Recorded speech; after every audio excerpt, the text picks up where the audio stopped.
Hello dear viewers, welcome, स्वागतम, खैर मकदम। आज हम सोच रहे थे कि हमको जो अपने बारे में पता है वो किसी और के बारे में नहीं पता है, क्योंकि हमारी ज़िंदगी आपको मालूम है या नहीं, स्कूल से शुरू होती है और स्कूल में ही ख़त्म हो जाती है। मतलब बड़ा सीधा है कि स्कूल से ही ज़िंदगी शुरू हुई हमारी पढ़ने से, और पढ़ते पढ़ते हम पढ़ाने के लिए स्कूल में शामिल हो गए, यानी कि ज्वाइन कर लिए एज ए टीचर और as a headmaster. Full service देने के बाद 37 ईयर्स 2 मंथ्स 4 डेज़ की लंबी सर्विस करने के बाद हम आज रिटायर्ड लाइफ लीड कर रहे हैं। और ऐसे में मेरा मामला, मेरी मालूमात, मेरे नॉलेज बच्चों के लेकर के, स्टाफ को लेके और एजुकेशन को लेके जो है वो किसी और फील्ड में नहीं है। हम ख़ास करके बच्चों के बारे में कहना चाहेंगे, जो हमारा फ्यूचर जनरेशन है। ओल्डर जनरेशन का तो कोई अब फ्यूचर रहा नहीं, वर्तमान का एक फ्यूचर है जो दे सकता है फ्यूचर को, यानी कि फ्यूचर जनरेशन को, अगली पीढ़ी को।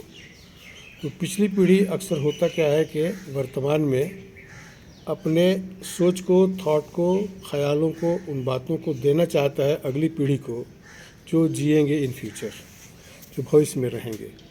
तो होता ये है कि पिछली पीढ़ी हमेशा ये कोशिश करती है कि वो अगली पीढ़ी को अपने मन के मुताबिक तैयार करे।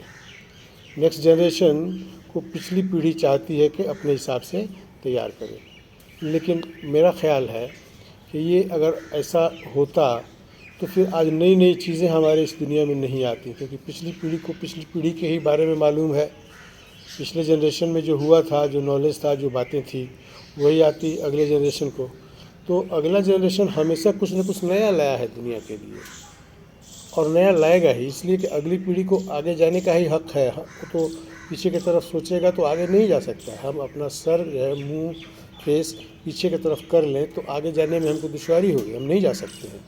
तो पीछे की बातों को फ्यूचर में लेकर जाना बाय द नेक्स्ट जनरेशन, उन बच्चों के द्वारा जो अभी हैं इस वर्तमान में, हम समझते हैं कि उसके लिए काम होगा।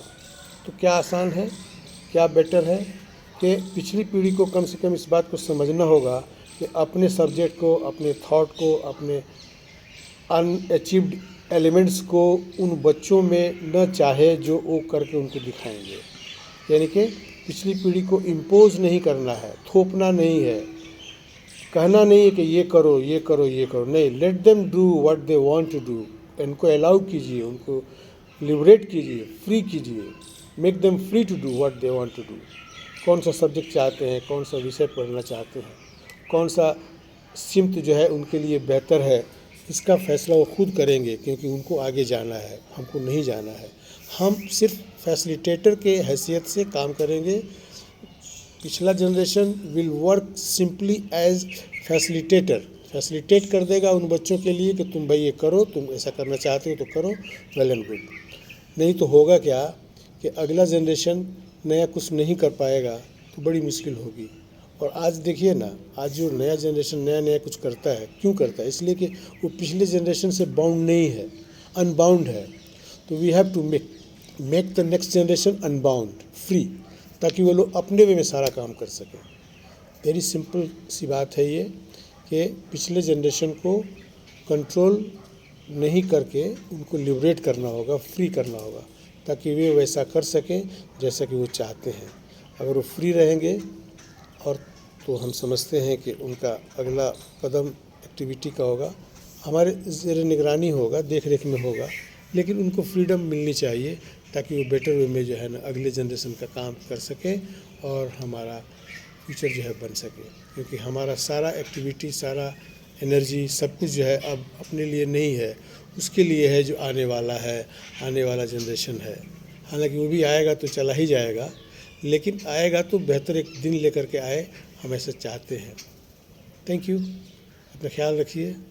बात अच्छी लगी हो तो आप शेयर करिए और spread this idea, like, share and subscribe. Thank you very much, take care.